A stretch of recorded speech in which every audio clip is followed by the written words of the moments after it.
Zara stood in front of the large window in her spaceship.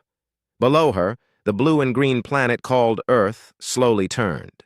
She had studied this world for many months. The creatures living there called themselves humans. They looked weak and small, compared to her people, the Veltari. Her captain walked up beside her. His name was Nix, and he had taught her everything about being a spy. "Are you ready for this mission?" he asked. "Yes, Captain," Zara said. She touched the metal device on her arm. This machine would change her body to look like a human. "I will go down to their world. I will learn about their weapons and ships. Then I will come back and tell our leaders what I found." Captain Nix nodded. "Remember, you only have 72 hours. After that, the machine will break down. Your real body will start to show through the fake human one. You could die if you stay too long." Zara felt excited and scared at the same time. She had never been to another world before. She had only watched humans from far away in space.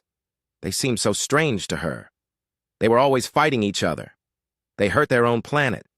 They cared more about small things than big important things. "The humans think they are smart," Captain Nix said. "But our spies tell us they just learned how to travel between stars. We thought it would take them many more years. We need to know if they are dangerous to us." Zara pressed the button on her arm device. Pain shot through her whole body. Her tall, thin form began to change. Her skin, which looked like clear crystal, became soft and pink like human skin. Her long fingers became shorter. Her bright silver eyes turned brown. Her hair changed from white light to dark brown. The pain stopped. Zara looked at her hands. They looked completely human. She felt strange and heavy. Her new body was so different from her real one. "Perfect," Captain Nix said. "You look just like them. Remember your new name. You are Claire Davis. You study ocean life. We picked this job because humans care a lot about their oceans." Zara nodded. She had learned everything about being Claire Davis. She knew about human schools, human food, human customs. She had practiced talking like a human for weeks. "There is a research station by the ocean," Captain Nix explained. "You will work there. The humans there study fish and plants in the sea. You will listen to what they say. You will look at their computers. You will learn about their weapons and spaceships." A small ship took Zara down to Earth. She landed near the ocean at night when no humans could see her. The air smelled different than on her home world. It was thick and wet. She could hear strange sounds, waves hitting rocks, wind blowing through, plants, small animals moving in the dark. The research station was a group of white buildings next to the water. Zara walked up to the main door in the morning. She felt nervous. What if the humans could tell she was not one of them? A man opened the door. He was tall with brown hair and kind eyes. He smiled at her. "You must be Claire Davis. I'm Jake Morrison. We talked on the phone yesterday." Zara almost forgot to speak like a human. "Yes, hello. Thank you for giving me this job." Jake showed her around the station. There were rooms full of computers and strange machines. There were big tanks of water, with fish swimming inside. There were tables covered with books and papers about ocean life. "We study the ocean here," Jake explained. "We want to protect the fish and plants that live in the water. Many of them are dying because humans have not been careful with the planet." This surprised Zara. She thought all humans only cared about themselves, but Jake seemed sad about the dying sea life. He really wanted to help the ocean animals. Jake introduced her to other people at the station. Lisa was a woman who studied how fish lived together in groups. Danny was a young man who fixed all the machines and computers. Everyone was friendly to Zara. They welcomed her like she was part of their family. "We're so happy you're here," Lisa said. "We need more people who understand ocean life as well as you do." Zara felt confused. In her training, she learned that humans were selfish and mean. But these people seemed to care about things outside themselves. They worked hard to protect sea animals they would never meet. As the day went on, Zara watched Jake work. He was very gentle with the small fish in the tanks. He spoke softly to them like they could understand him. When one fish looked sick, Jake spent hours trying to help it get better. "Why do you care so much about one small fish?" Zara asked him. Jake looked surprised by the question. "Every life matters," he said. "This little fish is part of something bigger. If we lose the small things, we lose everything. That night, Zara lay in the small room they gave her at the station. She thought about what Jake had said. On her home world, the Veltari only cared about big, important things. They never worried about small, weak creatures. She looked at her human hands in the dark. In 2 more days, she would change back to her real form. She would go back to her spaceship and tell her people that humans were weak and easy to defeat. But something felt wrong about that plan. These humans were not what she expected. They were not just selfish and stupid. They cared about things that did not help them at all. They worked hard to protect creatures that could not protect them back. Zara touched the device on her arm. It felt warm against her skin. Soon she would have to leave this place and these strange, caring people. She tried to feel happy about going home. Instead, she felt sad. She did not know that in less than 24 hours, everything would change. The AudioBook machine on her arm would break. She would be stuck in this human body forever, and she would have to choose between the life she knew and the life she was starting to love. 3 weeks had passed since Zara became trapped in her human body. That first morning when she woke up and pressed the button on her arm device, nothing happened. She pressed it again and again. The machine was broken. She was stuck looking, like Claire Davis. At first, she felt scared and angry. She tried to contact her spaceship, but the communication device was broken too. Captain Nix and her people were gone. She was alone on a strange planet in a body that was not her own. Now, after 3 weeks, Zara was learning how to be human. It was much harder than she thought it would be. Human bodies were so complicated. She had to eat food 3 times every day, or she felt weak and sick. She had to sleep for many hours each night. She had to drink water all the time. The worst part was the emotions. Humans felt things so strongly. When she was happy, her heart beat fast and her face smiled without her trying to make it smile. When she was sad, water came out of her eyes. When she was angry, her whole body got hot.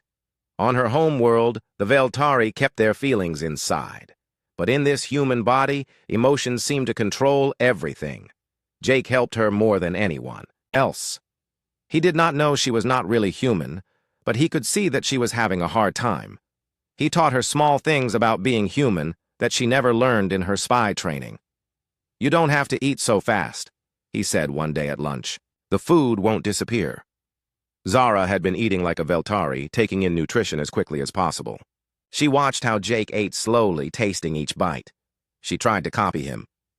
"Where did you live before you came here?" Lisa asked during lunch. Zara had a story ready for this question. "I moved around a lot. I studied at many different schools." This was not completely a lie. She had studied humans from many different places. "That must have been lonely," Danny said. "Never staying in one place for long." Zara felt that strange human emotion again. Sadness mixed with something else.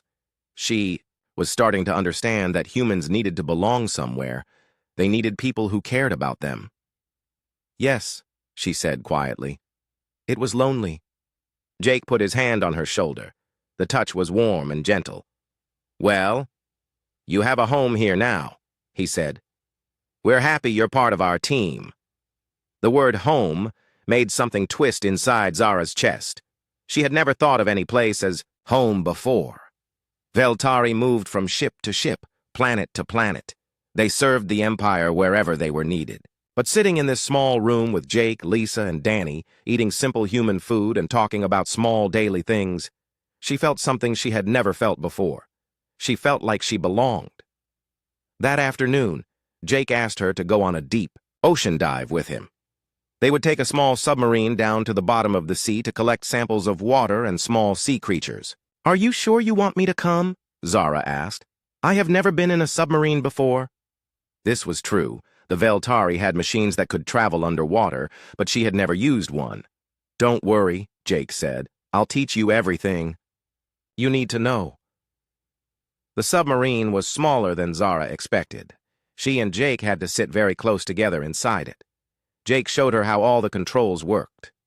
His hands moved over the buttons and switches like he had done this 1,000 times before. "The ocean is amazing," Jake said as they went deeper into the water.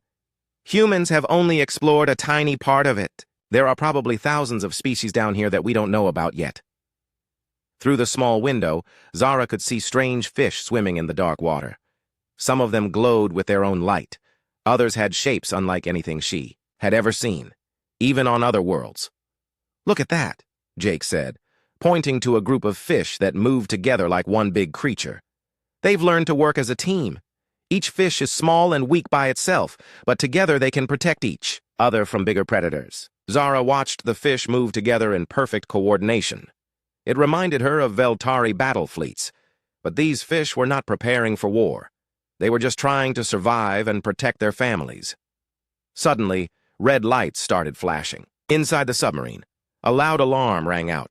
Jake's face went white with fear. "What's happening?" Zara asked. "The main engine is failing," Jake said, his voice tight with worry, "and we're too deep to swim to the surface. If we can't fix this, we'll run out of air." Jake tried to fix the problem from inside the submarine, but nothing worked. The engine got worse and worse. Finally, he made a decision that shocked Zara. "I have to go outside and fix it manually," he said. "Outside?" Zara could not believe what she was hearing. "In the water? At this depth? You'll die." "If I don't try, we'll both die anyway," Jake said. He started putting on a special suit that would let him breathe underwater. "Besides, I have all the research data on the computer here. Information about the coral reef we've been studying. If that data is lost, we might never be able to save that reef. Hundreds of species could disappear forever." Zara watched Jake prepare to risk his life. He was not doing it just to save himself. He was doing it to save her and to save information that might help protect sea creatures he would never meet. This was exactly the kind of behavior that Veltari training said made humans weak and stupid. But as she watched Jake check his equipment one more time before going into the dangerous water, Zara did not think he looked weak or stupid. He looked braver than most Veltari warriors she had known. Jake went outside the submarine. Through the window, Zara could see his light moving around the engine. He worked quickly, but she could see that he was having trouble breathing. The pressure of the deep water was hurting him. Then something went wrong. Jake's light stopped moving. His body went still in the water. Without thinking, Zara opened the submarine door. Water rushed in, but her Veltari strength let her hold. Her breath much longer than a human could. She swam to Jake and grabbed him. She was much stronger than she looked in her human body. She pulled him back to the submarine and closed the door. Jake was not breathing. Zara pressed on his chest and breathed air into his lungs the way she had seen humans do in the movies she studied.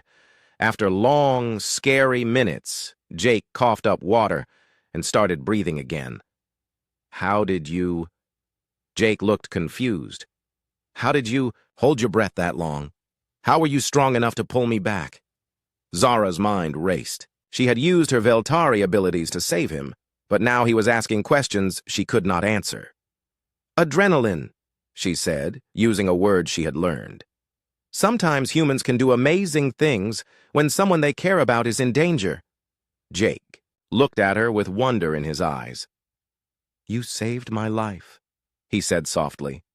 "You were trying to save mine first," Zara replied. That night, back at the research station, Jake told Zara about his dreams. "When I was a kid, I wanted to be an astronaut," he said. "I wanted to explore the stars and meet other forms of life. But then I realized that we have so much life right here on Earth that we don't understand yet. And most of it is disappearing, because humans haven't learned to take care of their own planet." He looked up at the stars through the window. "Maybe someday, humans will be ready to travel to other worlds. But first, we need to prove we can take care of this one. We need to show that we can protect the weak and small things, not just the big, important things." Zara felt something break inside her chest. Jake's words were so different from everything the Veltari believed. Her people thought that caring about weak things made you weak, but watching Jake risk his life for creatures that could not help him back, she started to wonder if the Veltari were wrong. As Jake fell asleep in the chair next to her, Zara looked out at the stars. Somewhere up there, Captain Nix was probably looking for her. Soon, her people would come to this planet with their weapons and ships. They would try to take over Earth because they thought humans were too weak and chaotic to deserve freedom. But they were wrong about humans. Jake and his friends were not weak. They were brave in a way that Veltari did not understand. They chose to protect things that could not protect them back. They worked together not for conquest, but for survival and love. For the first time since she had arrived on Earth, Zara began to hope that her device would never be fixed. She was starting to think that being stuck as a human might not be the worst thing that could happen to her. Zara was working late in the lab when her broken communication device suddenly came to life. The small screen glowed with familiar symbols from her home world. Her heart jumped with fear and excitement. Someone from her people was trying to contact her. "Agent Zara," a voice said in her own language. It was Captain Nix. "We have been looking for you. Are you alive?" Zara looked around the empty lab to make sure no humans could hear her. "Yes, Captain. I am alive, but I am trapped. My disguise device is broken. I cannot change back to my real form." "We know," Captain Nix said. "We have been watching you from orbit. Our new scout ship has been here for 3 days. We came to find out why you missed your report." Zara felt cold fear spread through her body. "You have been watching me? What did you see?"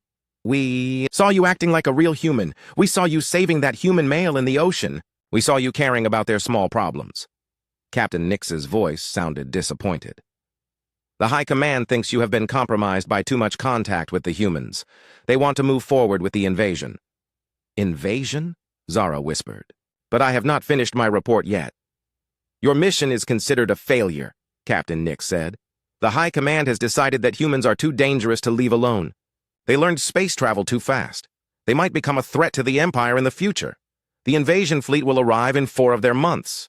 4 months. Zara thought about Jake sleeping in his small room upstairs. She thought about Lisa, working late to save a group of sea turtles. She thought about Danny fixing machines so the research station could keep protecting ocean life. In 4 months, Veltari warships would come to destroy everything these people had built.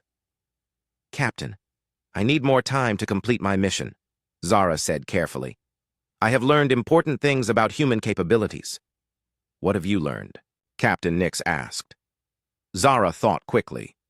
She could not tell him the truth, that humans were braver and kinder than Veltari expected. That would only make the invasion happen faster. "I have learned that they are more primitive than we thought," she lied. "Their weapons are weak, their spaceships are slow, but I need more time to find all their military bases and map their defenses." There was silence for a long moment. Then Captain Nix said, "We can extract you.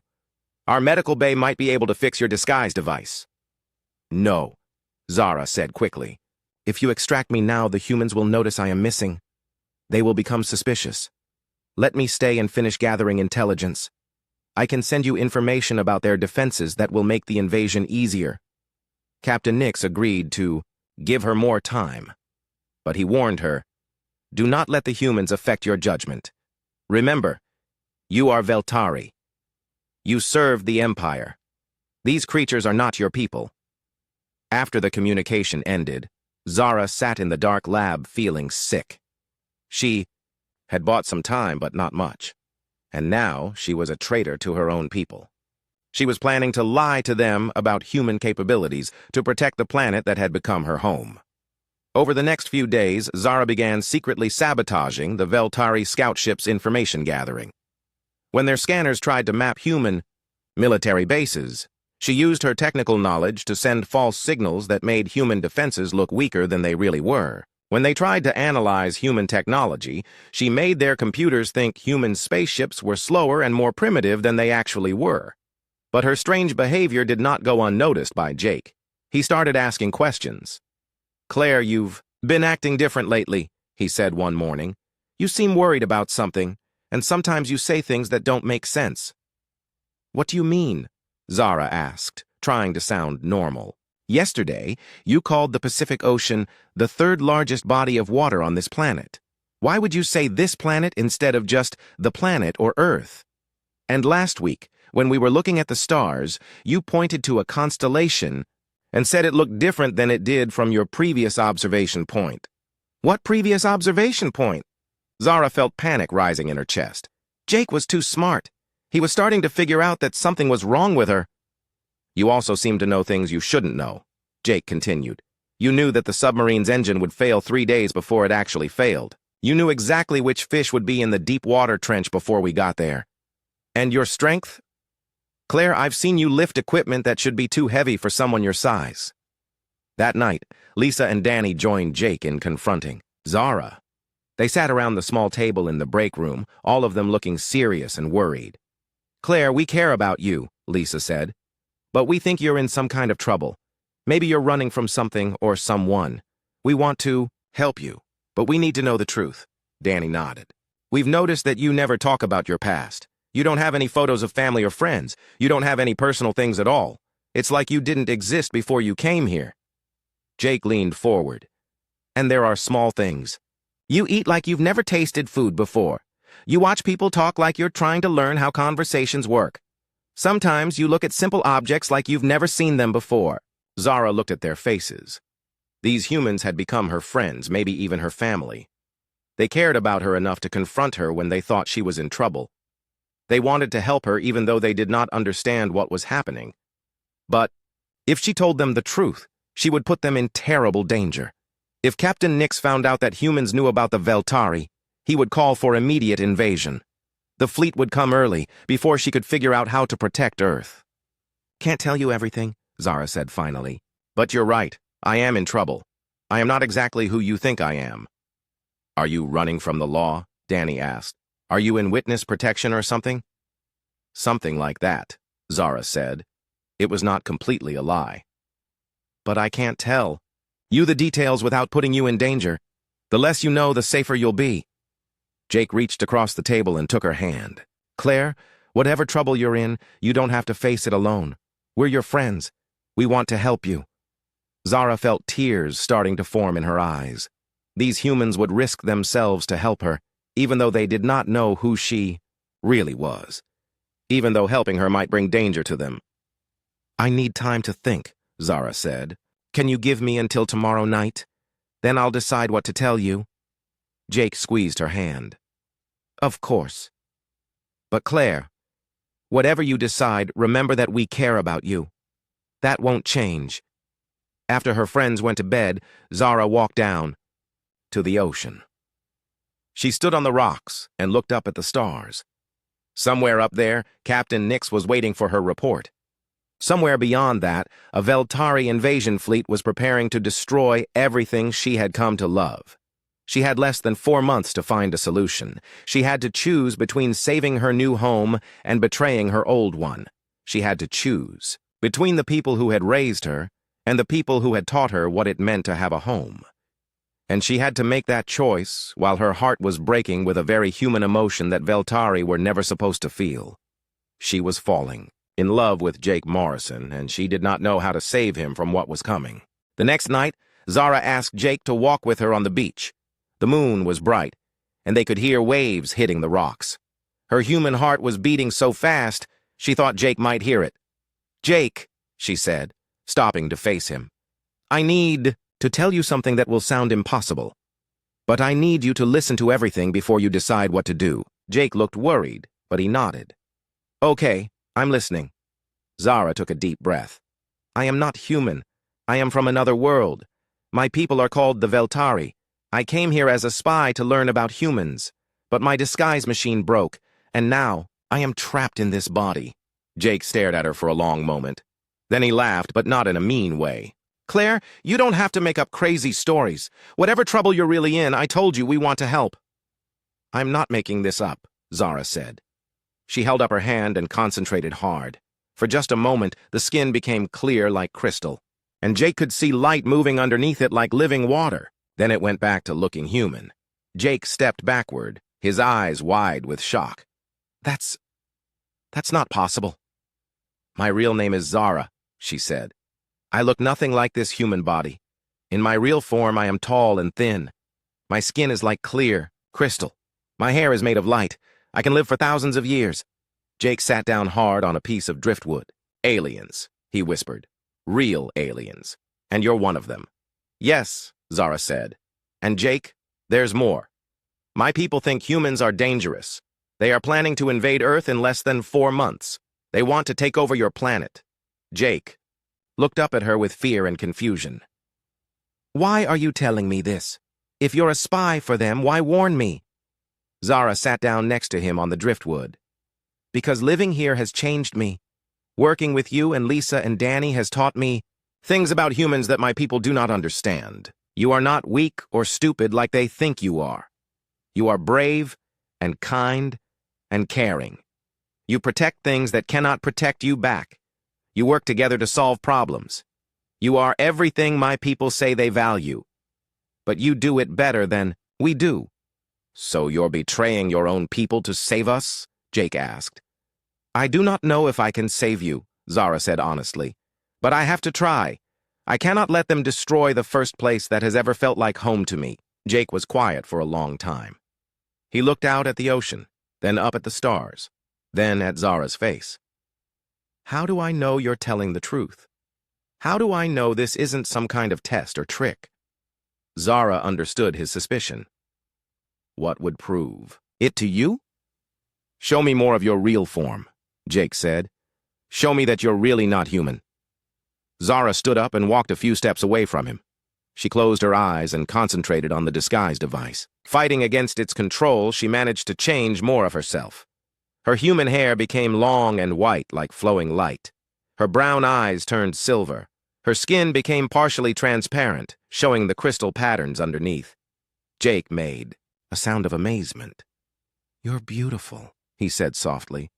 I mean, you're beautiful as Claire too, but you look like something from a dream.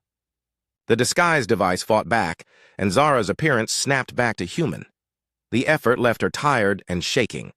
I believe you, Jake said. He stood up and took her hands. What can we do to stop this invasion? Over the next few days, Jake helped Zara contact people who might be able to help them. He called his friend Amy, who worked for a government program that watched the skies for satellites and space junk. Amy, Jake said on the phone, this is going to sound crazy, but I need you to look for something unusual near Earth. Like, really unusual. Amy was suspicious at first, but when Jake sent her the exact location where Captain Nix's ship was hiding, her equipment detected it right away. Jake, there's definitely something there, Amy said in an excited voice. It's not showing up on regular scans, but it's affecting gravity and magnetic fields around it. This could be the discovery of the century. Jake looked at Zara. Amy, can you come here? We need to talk to you in person. And Amy, bring information about human space. Technology, everything you can find. When Amy arrived at the research station, Zara told her the same story she had told Jake.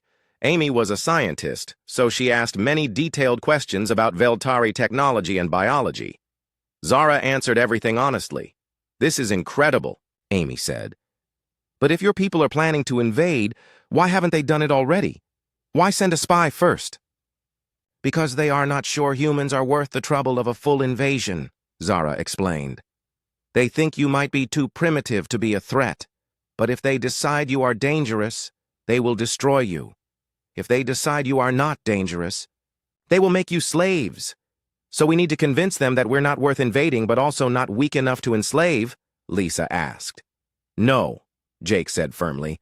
We need to convince them that humans are equals, that we deserve respect, not conquest. Danny had been quiet during most of this conversation. Finally, he spoke up. Or we need to be ready to fight them.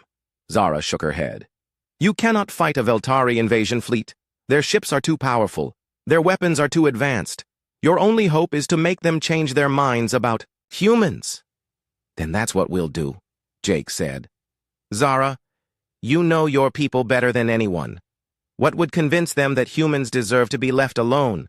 Zara thought carefully. Veltari respects strength, but not the kind of strength you might think. They do not respect violence or cruelty. They respect the strength to protect others, the strength to work together for something bigger than yourself, the strength to do what is right even when it is hard. Humans do all of those things, Amy said. I know, Zara said. But my people have only seen humans fighting wars and hurting their planet. They have not seen humans like you. They have not seen humans working together to protect their world and the creatures in it. Jake stood up with excitement. Then we show them. We document everything humans are doing to protect Earth and help each other. We show them our rescue organizations, our medical programs, our environmental protection work. We show them humans cooperating across countries and cultures. We show them the best of humanity, Lisa added. Over the next 2 weeks, the 5 of them worked together to create a complete picture of human achievement. Amy used her government connections to gather information about international cooperation projects. Lisa contacted marine biologists around the world to document ocean conservation efforts. Danny used his technical skills to compile data about human space exploration and peaceful uses of technology. Jake coordinated everything, but he also did something else. He watched Zara carefully as she worked with them. He saw how hard she tried to save people she had only known for a few weeks. He saw how much she cared about protecting Earth and everyone on it.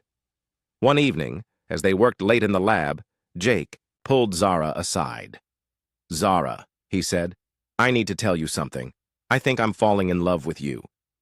Zara felt that strange human emotion again, happiness and fear mixed together.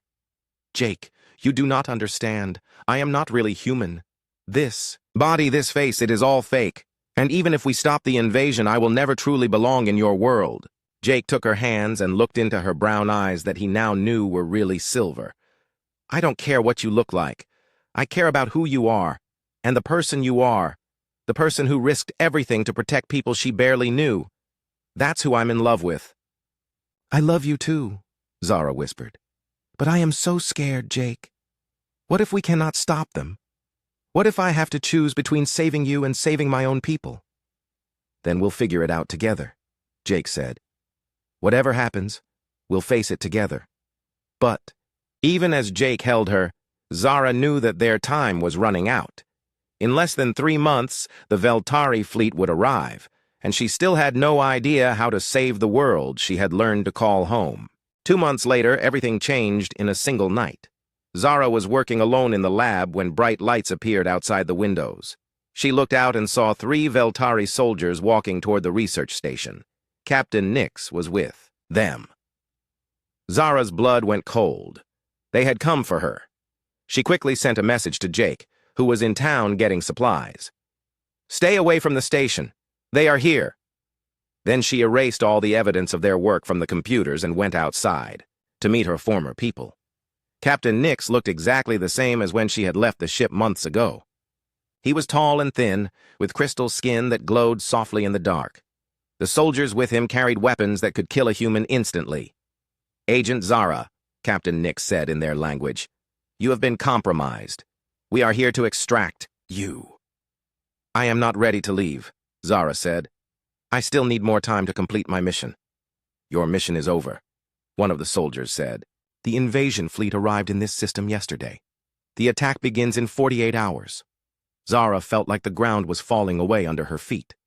"But I sent you reports saying humans were no threat."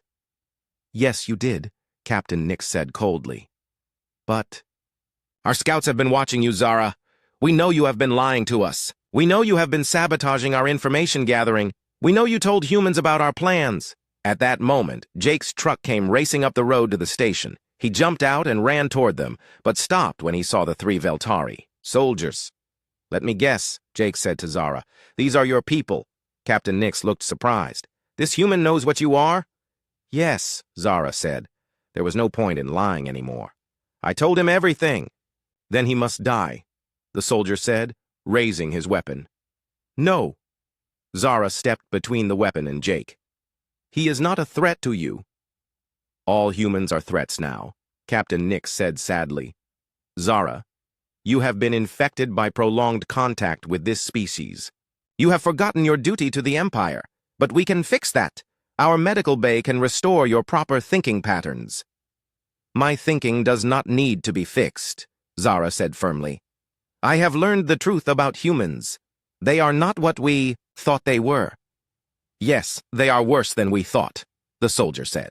"They corrupted one of our best agents. They made you betray your own people." "They did not make me betray anyone," Zara said. "They showed me what it means to care about others. They showed me what it means to have a home worth protecting." Jake stepped up beside her. "Captain Nix, right? Zara has told me about you. She said you taught her everything about being a soldier." Captain Nix looked at Jake with cold eyes. "Yes, and she was one of our best students, until she met you." "Then you should listen to her," Jake said. "If she was your best student, and now She's telling you that your invasion is wrong. Maybe you should ask yourself why. Humans are weak, Captain Nix said. They fight among themselves. They destroy their own planet. They care more about small, unimportant things than about building a strong civilization. Those small things are what make us strong, Jake said. Zara learned that. She learned that caring about individual lives, protecting those who cannot protect themselves, working together despite our differences, those things make us stronger than any army. As if to prove Jake's point, lights appeared on the road. Cars and trucks were coming toward the research station. Lisa and Danny arrived first, followed by Amy and a group of people Zara had never seen before. "We got your message," Lisa called to Jake. Amy contacted her government friends. "The military is on the way." Captain Nix laughed. "Your military cannot stop what is coming. In 48 hours, our invasion fleet will begin destroying your major cities." But Amy stepped forward with a device in her hands. "Actually, we've been preparing for this. After Jake told us what was coming, we started working with governments around the world. We've been broadcasting everything Zara taught us about human achievement and cooperation, not just to Earth, but out into space." "What do you mean?" Zara asked. Danny held up another device. "We've been sending radio signals toward your invasion fleet for weeks. Music, art, science, stories about humans helping each other. We wanted your leaders to see the best of humanity before they decided to destroy us." Captain Nix looked worried for the first time. "You contacted the fleet directly?" "We also sent them the research data from this station," Amy said. "Documentation of how humans work together to protect ocean life, how we cooperate across national boundaries to solve environmental problems, how we risk our lives to save animals that serve no economic purpose." "And we sent them something else," Jake said. He looked at Zara. "We sent them Zara's story. How one of their own agents chose to protect humans instead of conquering them. How she found love and belonging among people she was supposed to spy on." Zara felt tears forming in her eyes. "You told them about us?" "We told them about you," Lisa said. "About how you saved Jake's life, about how you chose to protect us, even when it meant betraying your own people, about how you became more than just a spy. You became our friend." Captain Nix was receiving a communication through his own device. He listened for several minutes, his expression growing more and more surprised. Finally, he looked at Zara. "The High Command has received your humans' transmissions. They are impressed by what they have learned about your species." "Impressed? Enough to call off the invasion?" Jake asked. "They want to meet with human representatives," Captain Nix said slowly. "They want to discuss the possibility of peaceful contact instead of conquest." Zara could barely believe what she was hearing. "They want to talk instead of fight?" "Your human friends made a convincing case," Captain Nix admitted. "They showed our leaders that humans possess the same qualities we claim to value: courage, cooperation, protection of the weak. But more than that, they showed that humans might have something to teach us about building a civilization that values individuals as well as the collective good." Jake put his arm around Zara. "So what happens now?" Captain Nix looked at Zara for a long moment. "The High Command is offering you a choice, Agent Zara. You can return with us and face judgment for your betrayal, or you can remain here as our first ambassador to humanity." "Ambassador?" Zara asked. "Someone needs to help our peoples understand each other," Captain Nix explained. "Someone who knows both species well. Someone who can help build trust between worlds that have very different ways of thinking." Zara looked around at her human friends, at Jake, who had taught her what love meant, at Lisa, Danny, and Amy, who had worked so hard to save both their species from war, at the research station where she had learned what it meant to have a home. "I choose to stay," she said. "This is my home now. These are my people now. But I will work to build friendship between humans and Veltari." Captain Nix nodded slowly. "I thought you would choose this. And I think it is the right choice. You have found something here that we Veltari had forgotten. The joy of protecting something you love." 6 months later, Zara stood on the beach, where she had first told Jake her secret. Above them, human and Veltari ships worked together to build the first interstellar research station. Scientists from both worlds would study the oceans of many planets, learning how to protect life throughout the galaxy. Zara's disguise device had been repaired, but she chose to keep her human appearance most of the time. This body had become as much a part of her as her original form. And Jake loved her in whatever form she took. "Do you ever regret staying?" Jake asked, taking her hand as they walked along the water. Zara thought about her old life among the stars, traveling from world to world with no place to call home. Then she thought about the research station, about her work helping two species understand each other, about the small house she and Jake had built near the ocean. "Never," she said.